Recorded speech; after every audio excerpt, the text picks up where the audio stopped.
Hello, I'm James Lockett, the director of Frui Creative Holidays. Here are some of our top photography tips, all the way from Mongolia. Let's start by looking at scale. Something that you can do when you're out here in this kind of environment and you want to take a picture that gives a sense of scale to the image, you can try and introduce people. Because the thing about sand dunes or the kind of landscape you might see here in Mongolia is that it's all very alien to the eye and we don't really have any way of describing or understanding the size of the thing that we're seeing.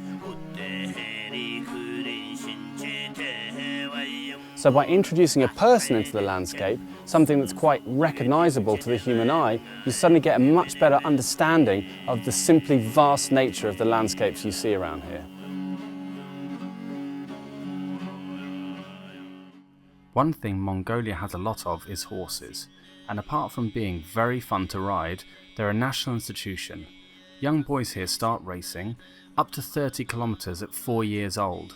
But how do you get good pictures of all this horse action?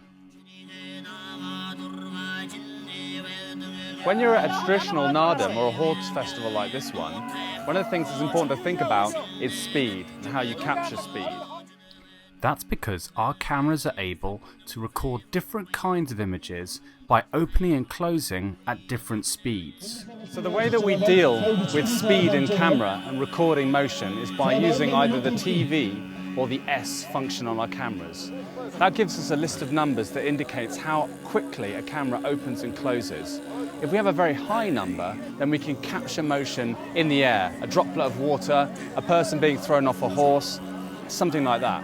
Whereas if we have a low number, we can prolong motion, we can blur it. So for instance, we could get a waterfall and the water would look like flowing glass rather than individual droplets. And that's really important if you want to capture something like this.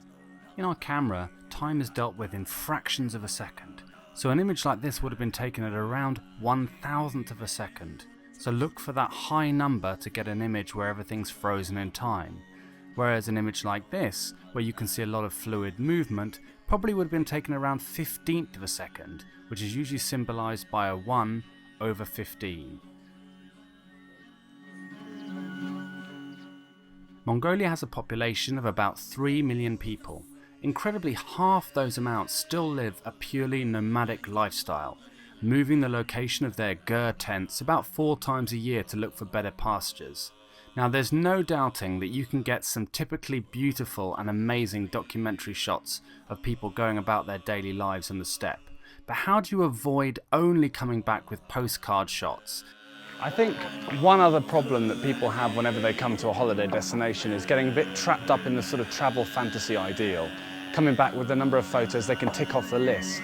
But actually it's much more exciting if you go to a destination and you come back with images that really show something very, very new and novel about that place, something that people wouldn't expect to see. My tip to you is don't always try to come away with images that look perfect and kitsch. Try to find some really unusual shots, and maybe you'll come back with something a little bit more interesting. We hope you enjoyed these travel tips, and we hope to see you on a Frui holiday soon.